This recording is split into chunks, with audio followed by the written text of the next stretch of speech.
जैव विविधता की सदियों पुरानी जो कड़ी टूट गई थी, विलुप्त हो गई थी, आज हमें उसे फिर से जोड़ने का मौका मिला है। आज भारत की धरती पर चीता लौट आए हैं और मैं ये भी कहूंगा कि इन चीतों के साथ ही भारत की प्रकृति प्रेमी चेतना भी पूरी शक्ति से जागृत हो उठी है। मैं इस ऐतिहासिक अवसर पर सभी देशवासियों को बहुत बहुत बधाई देता हूं।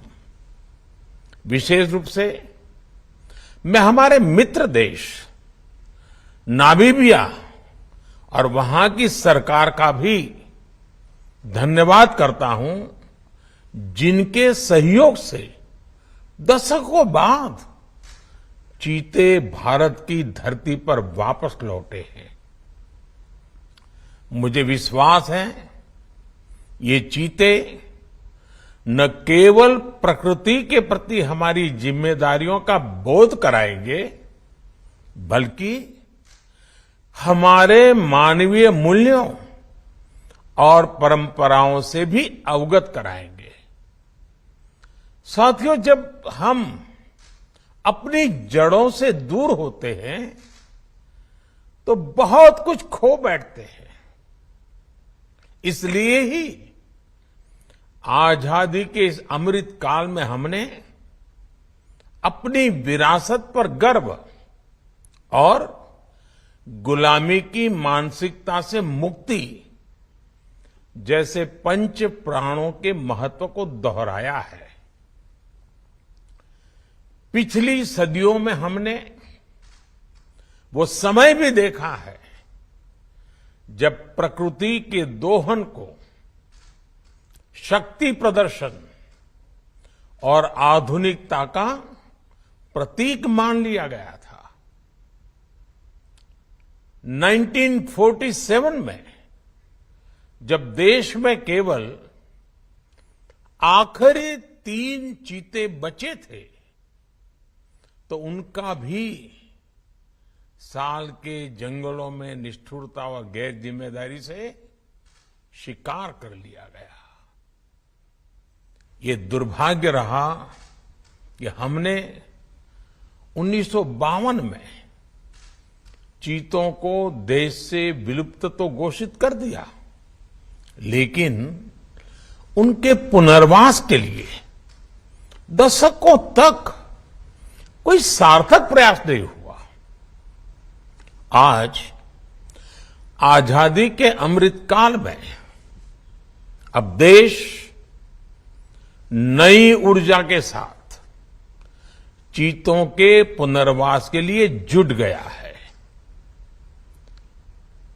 अमृत में तो वो सामर्थ्य होता है जो मृत को भी पुनर्जीवित कर देता है।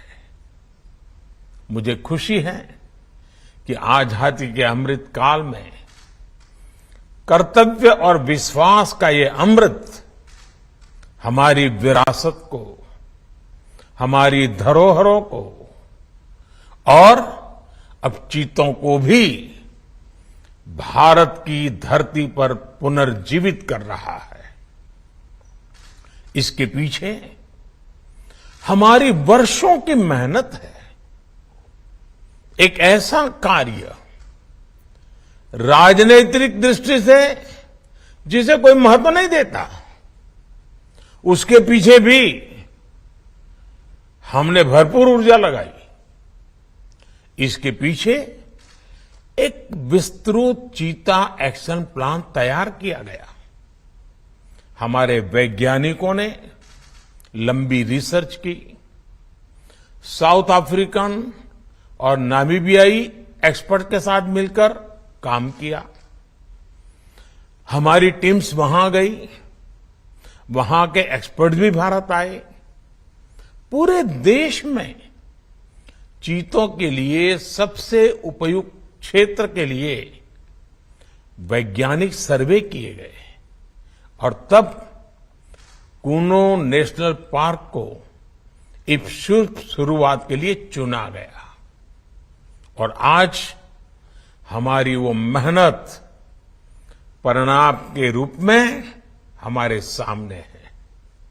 साथियों, ये बात सही है कि जब प्रकृति और पर्यावरण का संरक्षण होता है तो हमारा भविष्य भी सुरक्षित होता है, विकास और समृद्धि के रास्ते भी खुलते हैं। कूनो नेशनल पार्क में जब चीता फिर से दौड़ेंगे तो यहां का ग्रासलैंड इकोसिस्टम फिर से रिस्टोर होगा, बायोडायवर्सिटी और बढ़ेगी।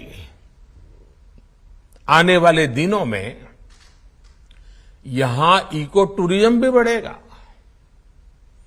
यहां विकास की नई संभावनाएं जन्म लेगी, रोजगार के अवसर बढ़ेंगे।